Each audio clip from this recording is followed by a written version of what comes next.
In this video, we'll be taking a look at 5 college basketball games happening on January 28, 2026, and providing you with free team picks and total picks for each one of those games, so 10 picks in total. Welcome back to Cash Out Sports. Let's dive right into it. Oh, and don't forget to subscribe and to click the bell icon to get notified as soon as these videos get released so that you have more time to plan out your bets as we provide these videos on a daily basis. I can guarantee that you'll have all the important information that you'll need on these 5 college basketball games after fully watching this video.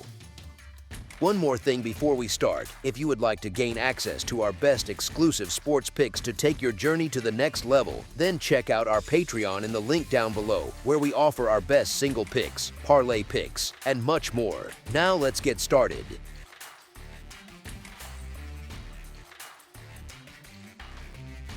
Houston versus TCU. This one feels like classic college hoops, big-name program walking into a smaller, loud gym where things rarely stay polite for long. Houston shows up with that shiny 17-2 record, carrying the look of a machine that knows exactly what it wants to do and how it wants to do it. NCAA is sitting at 13-7, which on paper sounds a bit middle of the pack, but if you have actually watched them, you know that number hides a bunch of close swings and late-game drama.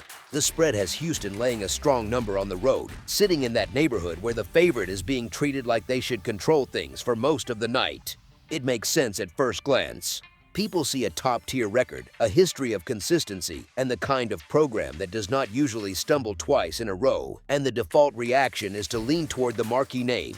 Houston has earned that respect with real structure, with the kind of disciplined approach that odds makers love because it is predictable over time.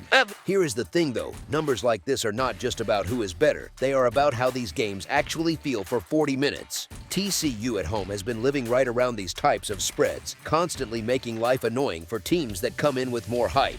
They have already swept Baylor this season, including that 97-90 shootout, and they have turned Skullmeyer into one of those places where ranked teams step on the floor confident and suddenly realize this is turning into a street fight.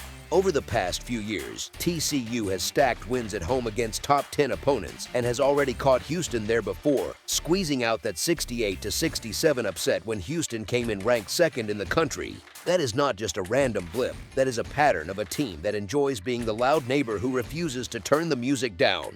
Stylistically, TCU leans into the kind of disruption that can really matter against a favorite asked to win by margin.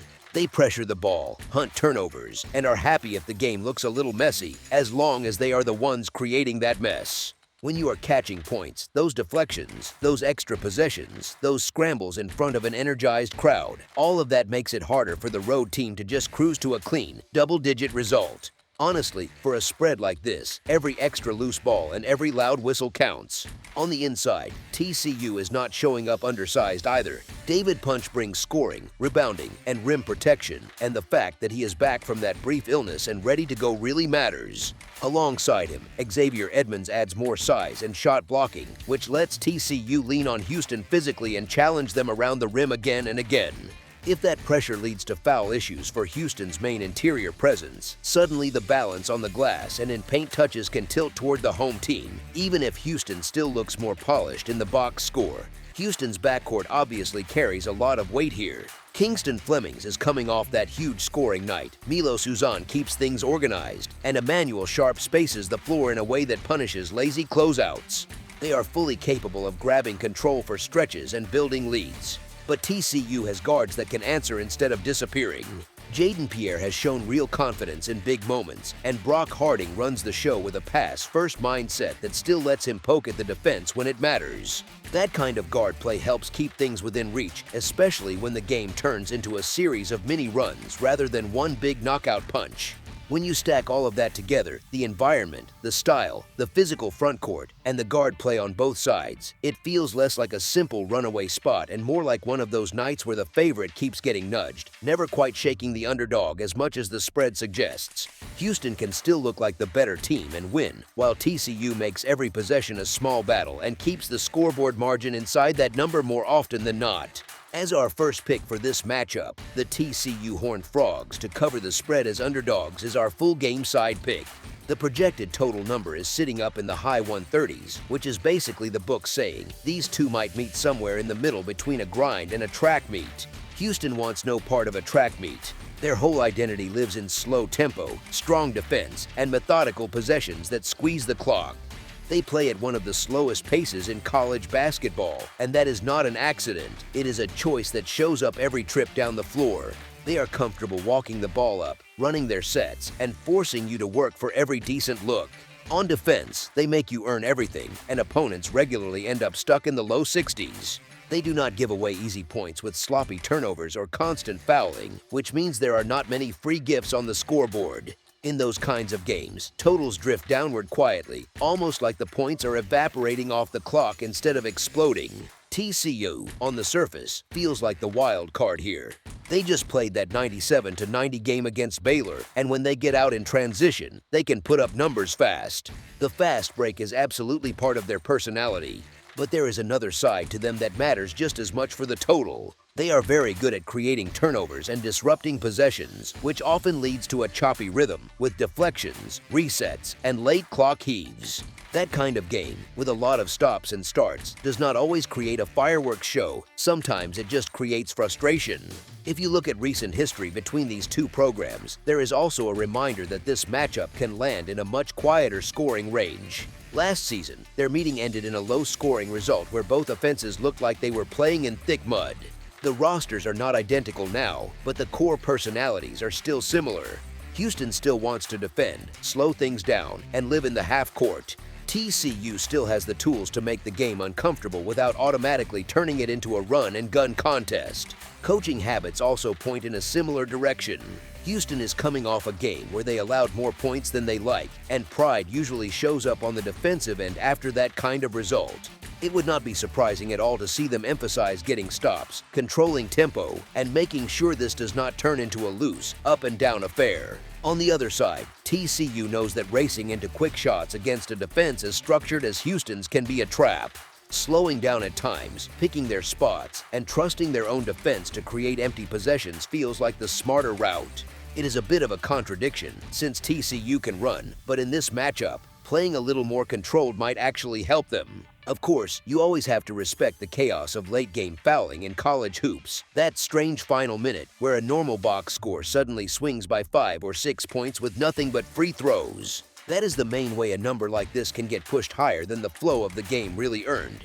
But if you zoom out and think about 40 minutes of likely possessions, likely pace, and the way both coaches prefer to shape games, the more common script has this one finishing under that projected mark, landing in a range that feels a touch lighter on points than the books are asking for. As our second pick for this matchup, under the projected total is our full game total pick. Florida versus South Carolina. We have a fun one here. Florida on the road at South Carolina on January 28th, Southeastern Conference ball in full swing, and the odds makers are basically holding up a sign that says, "Florida, you handle this." The spread is sitting with Florida as a clear favorite, and the number reflects what the market thinks of a team that has been trending up against one that has been wobbling a bit in league play. Florida rolls in with a record around 14-6 overall and 5-2 in Southeastern Conference play, while South Carolina is more in that 11-9, 2-5 conference range, which already tells you how their seasons have felt so far. Before we talk about which side looks stronger against the number, it helps to know who is actually available. Florida's core rotation is intact, and the names that matter for this matchup are all on the current roster and expected to be in the mix. You have Thomas Hulfe, Alex Condon, Ruben Chinyelu, Boogie Fland, Zyvian Lee, and Urban Clevjar, a group that has been driving their current identity. On South Carolina's side, it is Michi Johnson, Mike Sharavjans, Kobe Knox, Elijah Strong, Miles Stute, and the rest of their usual cast. Those guys are all confirmed as part of the present roster and should be involved unless something changes late. The injury pieces are pretty straightforward, which is almost a luxury in college hoops right now. For Florida, A.J. Brown is on the roster but effectively parked for the year while he redshirts after shoulder labrum issues. He is not expected to come storming out of the tunnel here, barring some surprise decision that would go against everything the staff has indicated. On South Carolina's side, Abu Yarma is also in redshirt territory, so he is in the do not expect to see him bucket too. The wild card is freshman guard Eli Ellis, who has been dealing with a left ankle injury. He has been described as out indefinitely, and national reporting tags him as questionable for this one, so any firm claim that he is definitely playing or definitely sitting would be guessing. Honestly, he is a classic game-time gray area. Now, here is where the shape of the matchup starts to tilt. Florida plays like a team that has looked at the math, nodded, and decided to call every missed shot an opportunity. They score about 85.2 points per game and give up roughly 72, which already suggests some comfortable final margins. The real punch, though, is the rebounding. They are pulling down about 46.2 boards a night with a rebounding margin around plus 15.4, and those are not empty numbers. They hammer the offensive glass with something like 17.2 offensive rebounds per game, and their offensive rebounding rate and defensive rebounding percentage sit at or near the top nationally.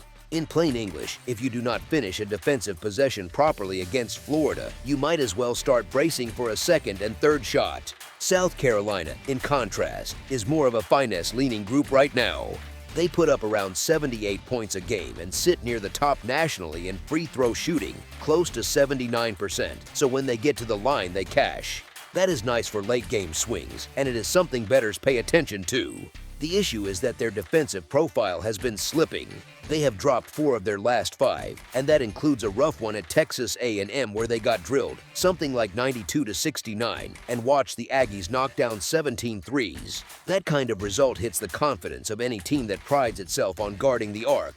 Florida's recent form has a very different feel. Before a stumble against Auburn, they had stacked a 5-game Southeastern Conference winning streak that included a strong road win at Vanderbilt and a statement win over Tennessee where they led big and never really gave it back. Even in the loss to Auburn, they showed their ceiling and their floor at the same time. Thomas Howell drops 27 and 10. They erase a big early deficit, tie it up twice, and only then run out of gas. There is another small but important note from the Florida game notes. Across roughly their last 60 games, they have only had one stretch where they lost back-to-back contests, and that was against Duke and UConn in a brutal neutral site setup. This is a group that typically responds after a loss instead of drifting. South Carolina is not hopeless by any means, especially at home, where they sit around 10-3 this season. Home court still matters, students still yell, and visiting guards still have to deal with noise on every possession. But the quality of opponent here jumps. Florida is sitting in that top 20 range in national polls and rates as a top 20 team in both offensive and defensive efficiency. If Ellis is limited or out again, South Carolina's backcourt depth behind Meechie Johnson gets tighter, which increases the workload on him both as a scorer and as a defender at the point of attack. That is not a death sentence, but it is a tough assignment against a physical and deep visitor. The biggest structural mismatch may be on the glass. Florida just recently beat LSU on the boards 50-30 and yanked down 24 offensive rebounds in that game, and that sort of effort is not a once-a-year oddity for them. Their game notes literally highlight that 3 of the largest single-game offensive rebounding totals in school history have happened this season. South Carolina, by comparison, sits around 34.3 rebounds per game with a slight negative margin, which is basically code for average at best when things get physical. Picture a loose ball bouncing around, and more often than not it feels like a Florida jersey is going to get there first. Put that together and you get a pretty clear picture. One team brings size, depth, and relentless effort on the glass, backed by recent form and a habit of answering after a loss. The other needs to shoot well from deep and take advantage of free throws to stay where the spread says they need to be, all while dealing with questions in the rotation and a defense that has just been torched from 3. In a league road spot, that is a lot to carry. As our first pick for this matchup, the Florida Gators to cover the spread as favorites is our full game side pick. Florida games tend to feel busy. They average those 85.2 points on offense, allow around 72, and the combined scoring in their contests typically falls into the mid-150s zone. That is before we even start talking about matchups or game scripts. Florida's style naturally inflates totals. When you grab that many offensive rebounds, you stretch possessions, and when you score efficiently, you force opponents to keep chasing.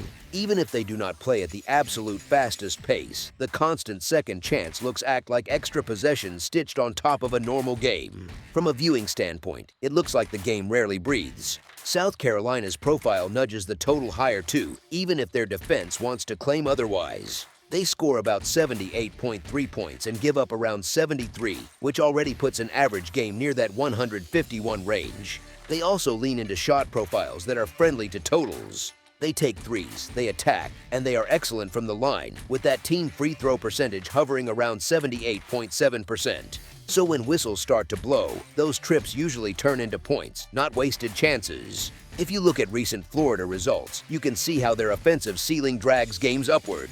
In January alone, they hung 91 on Tennessee, 96 at Oklahoma, 98 at Vanderbilt, and 79 on LSU, all in regulation. And those are not fluke explosions where they needed double overtime gimmicks. They are just the natural result of a team that keeps creating extra looks and has enough shooting and finishing to make them hurt. South Carolina's recent score lines tell a similar story from a totals perspective. You see games in the mid-70s, low 70s, and then those rough ones like 108-74 or 92-69, where their defense bent and then completely snapped. They actually have strong season-long numbers guarding the three, with opponents around 29.8%, but that Texas A&M game where they gave up 17 threes shows the danger. Once things start to snowball and shooters get loose, the structure breaks and the game tilts into a high-scoring track meet. There is also the late-game dynamic that bettors quietly love. Because South Carolina is such a good free throw shooting team, they are more likely to extend games with fouls if the margin sits in that annoying middle zone. Those last 90 seconds can turn into a small parade to the line on both sides, and totals that look safe can suddenly flip. We have all watched a college game where the final minute feels longer than the first 10 combined. When you blend all of that together, the picture is pretty friendly to points. Florida brings efficient offense and extra possessions. South Carolina brings enough scoring, plenty of free throws, and a defense that has already shown it can get dragged into bigger numbers against quality opponents. The market total in the low 150s lines up with their averages, but the matchup factors lean toward a game that edges above that mark rather than one that collapses into a slow, defensive grind. As our second pick for this matchup, over the projected total is our full game total pick. Colorado State versus San Diego State. Viejas Arena on a late January night feels less like a gym and more like a pressure cooker, and this matchup fits that mood perfectly. You have San Diego State sitting at around 14-5 overall, with an 8-1 mark in league play and something close to a 9-1 record at home, acting like the current standard of the Mountain West. Across from them, Colorado State comes in at roughly 12-8, about 3-6 in the conference, and still trying to prove it can consistently hang with the league's heavyweights when it leaves Fort Collins. The number on this game pretty much tells the story. Books are asking whether San Diego State can win this by something like 2 to 3 possessions or more, which is another way of asking if that environment, that physical style, and that veteran feel can stretch this thing out over 40 minutes. On paper, the Rams have an offense that shows up in top 20 efficiency conversations, so this is not some cupcake attack, and anyone who has watched them knows they can string together pretty modern possessions that look tailor-made for a synergy reel.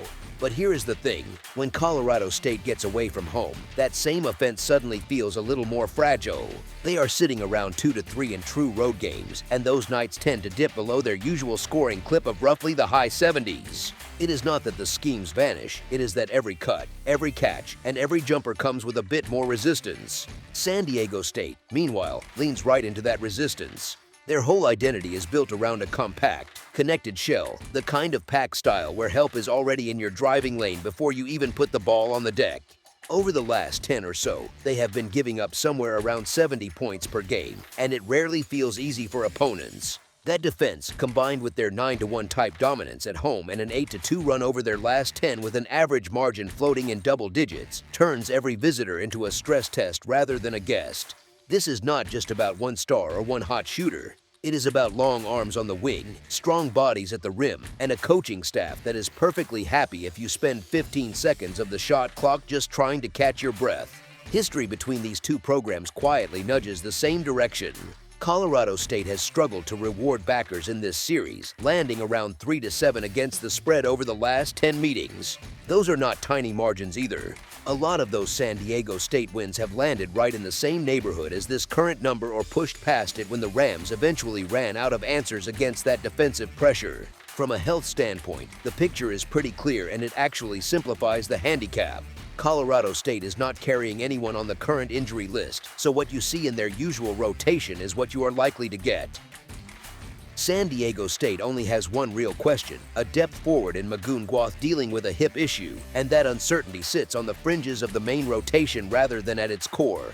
The primary group that just handled that wild shootout against Boise is intact, which matters when you are trying to protect home court in a conference race that feels like a weekly referendum. So when you put all of that together, you are basically asking Colorado State to be almost as good away from home as it is in its own building, and to do it against a group that thrives in this exact kind of setting. That is a big ask. San Diego State has the style, the size, the depth, and the building to turn this into a long, slow squeeze, possession after possession, where the Rams have to be nearly flawless just to stay within arm's reach. As our first pick for this matchup, the San Diego State Aztecs to cover the spread as favorites is our full game side pick. Both of these teams can absolutely put the ball in the basket, which is why the total sitting in the high 130s looks so tempting at first glance. Colorado State is used to living somewhere around the high 70s per night, and San Diego State tends to hover around 80, with their recent stretch showing roughly 81 scored and just under 70 allowed. On the surface, that math screams points. You look at those averages, you look at the offensive talent on both sides, and your first instinct is to lean toward a higher scoring script. But numbers without context can lie to you a little. The story between these particular programs has been very different from the box score expectations you would build off season-long stats. In their last 10 meetings, totals have largely leaned toward the under, with only a couple of those games actually clearing the posted number and one basically landing right on it. What tends to happen is not a total rock fight in the old-school sense, but a kind of controlled, suffocating tempo. One team, usually San Diego State, pulls the game into its pace, dominates the rhythm, and still keeps the combined scoring under what the market expected. If you want a recent reference point for how this type of matchup can look, think about Colorado State's trip to Utah State. That was another tough road environment against a strong, structured team, and that game closed with a score in the mid-60s to low 60s. That is not a cartoonishly ugly game, but it lands miles below a total that sat in the mid-140s. The possession slowed down, the half-court mattered more, and every clean look felt earned instead of gifted. San Diego State's defensive approach is tailor-made to keep a lid on totals in games like this. They wall off the paint, they funnel drivers into help, and they are perfectly content if you burn clock swinging the ball around just to end up with a contested jumper as the shot clock ticks away. That kind of structure naturally bleeds seconds. It trims a handful of possessions off each half, and even a small drop in possession count can mean a huge swing against a number sitting near the 138 range. Offensively, the Aztecs can absolutely go off in spots, and we just saw them in a wild shootout, but that is not the blueprint they usually trust in a high-leverage conference game. Their best version looks more like a slow squeeze than a track meet. You see long wings like Reese Dixon Waters and Miles Bird, versatile forwards like Jeremiah Oden and Miles Heide, all chipping in points while the game itself still feels methodical. It is less about sprinting up and down and more about winning the chess match, one post seal or one physical cut at a time. On the Colorado State side, the talent is there too. Players like Kyle Jorgensen on the interior and perimeter creators such as Josh Pasquarelli and Brandon Recksteiner are all healthy and part of the regular rotation, which means the Rams will not lack shot-making potential. The catch is where they have to do that work. Trying to execute that offense in one of the loudest buildings on the West Coast against a defense that specializes in dragging you into longer, tougher possessions tends to shave points off the final total even when the schemes are sound. So you get this interesting tension. You have offensive numbers that suggest a shootout and a matchup history and stylistic clash that quietly argues for a more controlled script. With a total set around the high 130s, you do not actually need an ugly, brick-filled night for a lower scoring result to cash. You just need the game to look more like the typical Mountain West grind these two have played so often, with a few fewer possessions, a few more late clock jumpers, and just enough resistance to keep the final number a step below what the market is asking for. As our second pick for this matchup, under the projected total is our full game total pick.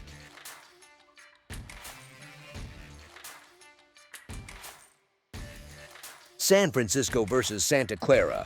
This matchup really feels like one of those late-night West Coast sweats where you are half watching the game and half staring at the live line on your phone. It is a true old-school Bay Area rivalry, with Santa Clara rolling in at 17-5 overall and 8-1 in league play, still unbeaten in the cozy chaos of Levy Center, while San Francisco shows up as the 13-9 side on paper, with a 5-4 conference mark and a 2-5 record away from home. The number reflects that story pretty clearly, with Santa Clara sitting as a solid double-digit favorite, somewhere around 10.5, which is basically the market's way of saying this could get ugly if the underdog blinks. But here is the thing, once you look past that first impression, the picture starts to feel a lot less like a blowout and a lot more like the kind of game where the supposed underdog just hangs around and refuses to leave. San Francisco already showed on national television that they can walk into one of the toughest gyms in the league at Gonzaga, knock down 14 threes, and lose by only 2 at the Horn, and that is not what a fragile team does when the lights are bright and the building is loud. That kind of performance tells you they are comfortable leaning into chaos, and honestly, that is exactly what you want when you are catching points on the road. From a style standpoint, the Dons lean right into that high-variance lane you usually look for with a dog. They are happy to let it fly from deep, living around 9.5 made threes a night with real confidence, and a big chunk of their shot diet comes from beyond the arc, which means they can erase gaps on the scoreboard in a hurry when those shots fall. At the same time, they do not completely lose their shape on defense, keeping opponents somewhere under 70 points on average. So it is not just a YOLO shootout approach, there is at least a spine behind the fireworks. Santa Clara, on the other side, is built more like the neighborhood bully in a good basketball sense. Their offense is very efficient, they are scoring north of 82 points a game, and they have turned that home floor into a real problem, sitting at 11-0 in their own building and looking very comfortable letting the tempo climb when they smell any kind of weakness. You can almost picture it, the Broncos running, the band getting louder, and every small San Francisco mistake feeling bigger than it really is because the energy in the gym magnifies it. Injury-wise, there is not much drama, which actually matters more than people admit when they think about spreads. The latest sheet has Santa Clara with no listed injuries and San Francisco with just one forward marked as questionable, so both coaches basically have their normal rotation available, their usual substitution patterns, and no need to duct tape a lineup together on the fly. When you are backing a road team plus points, you at least want them close to whole, and that box looks checked here. Then there is the history, which adds a bit of emotional weight to the number people are betting into. These two have met more than 230 times, and the all-time series is basically a coin flip, which means year after year the jerseys change, but the games tend to stay competitive more often than not. So you combine a veteran, three-happy road team that has already pushed an elite league opponent to the brink, with a long-standing rivalry that rarely feels like a coronation, and you get a matchup where catching a generous spread suddenly looks a lot more appealing than that first glance at the line might suggest. As our first pick for this matchup, the San Francisco Dons to cover the spread as underdogs is our full game side pick. Now, shifting over to the total, this number sitting in the low 150s is doing a little balancing act between these teams can really score energy and let us not get carried away. It is still West Coast Conference ball caution.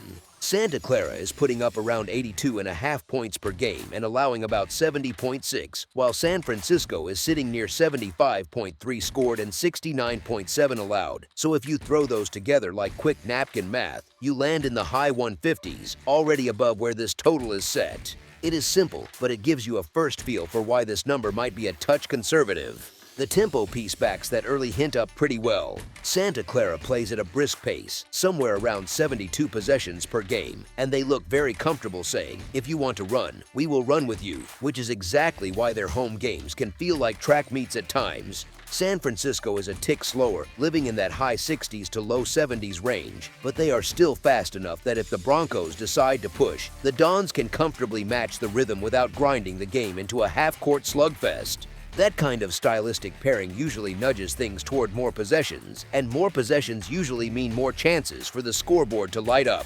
On top of that, Santa Clara's offense is not just high-scoring in a noisy way, it grades out as one of the more efficient groups in the country, hovering somewhere near the national top 50 on that side of the ball.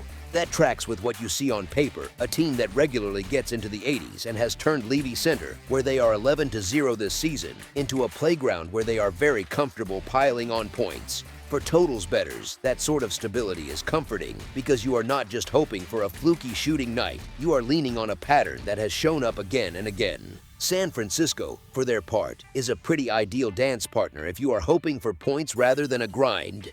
They stretch the floor, they hoist threes at volume, and when they get hot like they did in Spokane, hitting half of their attempts from deep and nearly stunning Gonzaga, their games can tilt into wild shootout territory in a hurry. It is the kind of style that can turn what looks like a comfortable lead into a one-possession thriller in 3 trips, which is nerve-wracking if you care who wins, but very friendly if you are just watching the total climb.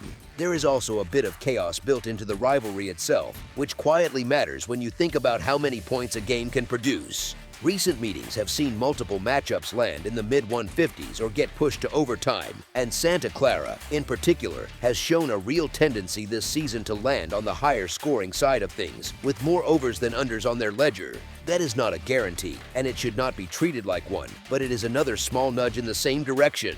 So when you step back and look at everything at once, you have a home team that is used to scoring into the 80s in this building, an opponent whose best route to staying in the game is to keep firing threes rather than slow things down, both sides averaging around 70 allowed, and a posted total that sits below what their basic scoring profiles suggest. All the current season pieces we just walked through, pace, efficiency, scoring trends, recent form, point toward a matchup that is more likely to turn into a late-night television track meet than a slow-motion 62-58 rock fight, as long as we do not see both teams go ice-cold at the same time from deep or from the free-throw line. As our second pick for this matchup, over the projected total is our full game total pick. Everything we have said about records, rosters, and injuries is pulled from the current team pages, the latest schedule and stat sheets, and the college injury report as of January 28, 2026, with San Francisco listed at 13-9 with a 2-5 away mark, and Santa Clara at 17-5 with an 11-0 home record, plus one San Francisco forward tagged as questionable and no listed injuries for Santa Clara. How it actually plays out on the floor, who comes out hot, who goes cold, whether we get that fun West Coast shootout or a weird off night, that part is always the unpredictable piece that keeps people coming back to these late games in the first place. UCLA versus Oregon. If you just look at this matchup for a few seconds, it feels straightforward. You see UCLA coming in with that road win at Purdue still fresh in people's minds, sitting around a 14-6 type of season with a 6-3 mark in Big Ten play. And it is very easy for most folks to slap the reliable favorite label on them without thinking twice.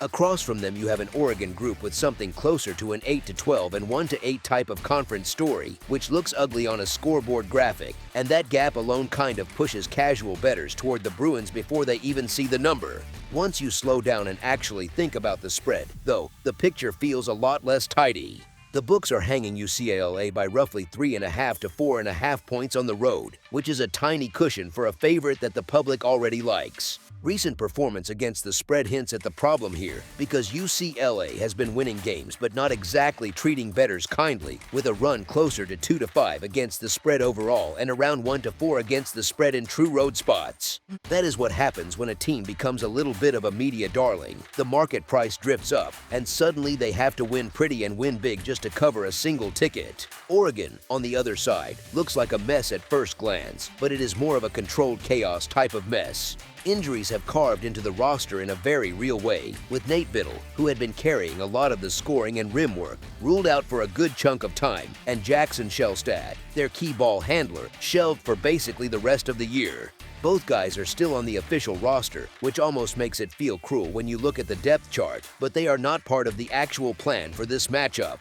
For UCLA, the main question mark hanging over the pregame notes is Sky-Eye Clark and that nagging hamstring, with the rest of the main rotation available. So you get this odd contrast of one team mostly intact and the other trying to patch holes on the fly.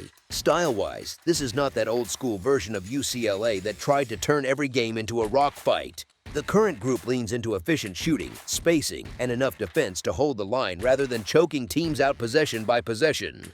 They are effective, no question, but they do not feel like a team that can simply smother a conference opponent on the road at will. Oregon sits a step or two below that level on both ends, with streaky shooting and a defense that leaks more than the staff would like, but they still have length, activity, and offensive rebounding that shows up especially strongly in their own building. If you have watched games at Matthew Knight Arena, you know the Ducks often hang around with pure energy even when the box score says they should not. There is also some real history packed into that building when UCLA shows up. Oregon has taken around 8 of the last 11 at home in this matchup, which is not some random tiny sample if you are thinking about how the environment affects the favorite. Even when UCLA is the better overall program, that trip to Eugene rarely feels like a relaxed business visit. Now layer in the context. UCLA is coming off that emotional high at Purdue, then a grind against Northwestern, and now has to fly in for a one-game swing where the goal, in human terms, is often just get out with a win and get home. Oregon, meanwhile, is staring at a season that is already on life support, and games like this become mini Super Bowls for the locker room, the crowd, and honestly even the coaching staff trying to keep everyone bought in. So you end up with this classic college hoops recipe.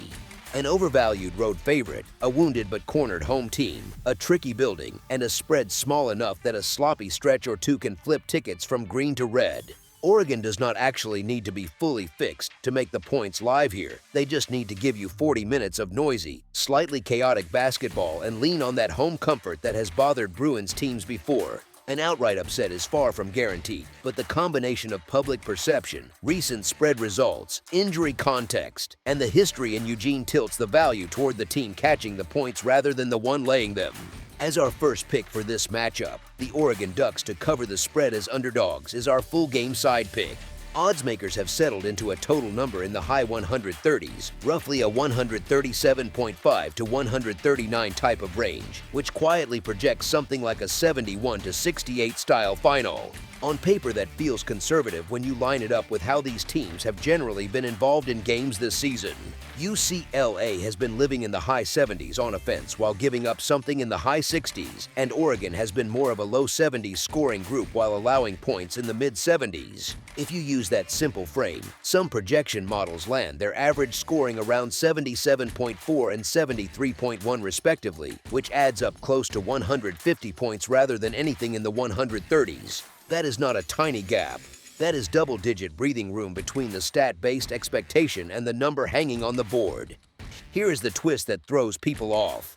Both teams have been cashing unders lately relative to the closing totals. UCLA has seen something like 6 of its last 7 finish below the number. Oregon has strung together a similar under streak, around 5 straight. When that happens over a couple of weeks, sportsbooks react, the numbers drop a bit, and casual bettors start telling themselves that both teams have turned into under squads, even if the overall scoring style has not changed nearly as much as the recent scores suggest. Some of the broader data still points out that a healthy chunk of UCLA's games and a good share of Oregon's have finished above that 137.5 range across the season, with average posted totals landing closer to the mid-140s. So the current number is basically living on the low end of what their track record hints at. Injuries also nudge this matchup towards something more open rather than tighter. Without Biddle in the middle and Shellstad running the show, Oregon has leaned more into long, wing-heavy lineups that ask players like Kwame Evans Jr. to create and put more pressure on downhill guards to attack. That tends to produce faster possessions, more broken plays, and more opportunities for both sides, which is fun for viewers and usually less fun for defensive efficiency. You get more transition chances, more scramble situations, and more trips where someone hoists an early look instead of walking the ball up and milking the clock. On the UCLA side, the identity this season has tilted toward a modern, spacing-heavy offense. They shoot well from basically all levels, and their best groups on the floor can stretch a defense out and force long closeouts. We already saw them use that formula successfully in spots like Purdue and Northwestern, where they combine dribble penetration, kickouts, and late clock shot making to grind through good defenses. Even if Sky Clark is not fully right, the guard play and structure around him still lean toward creating clean looks rather than settling into a slow, grinded-out pace for 40 minutes. If you sketch out a likely game script from that, it does not really feel like a 62-59 slog. It feels more like a contest where both teams spend long stretches in the low to mid-60s, foul trouble in the second half puts people on the line, and the final 2 minutes have the usual college sequence of timeouts, fouls, and pressure possessions. Those late-game free throws and quick shots that drive bettors crazy are often exactly what separates a sleepy under from a sneaky over in this scoring range. Nothing is guaranteed, and total sweats are never relaxing, but the current number sits low enough compared to how these two generally play, how their rosters are shaped right now, and how this particular matchup should flow that the higher scoring side of the total has more appeal. As our second pick for this matchup, over the projected total is our full game total pick. That's all for now, so if you have any other games you would like reviewed, then leave a comment down below with the game you would like analyzed, subscribe to our channel, leave a like on this video, and we'll get to it as soon as we possibly can. We would also love to hear your opinion on the picks presented to you in this video, whether you agree or disagree with them, so leave a comment down below and do let us know.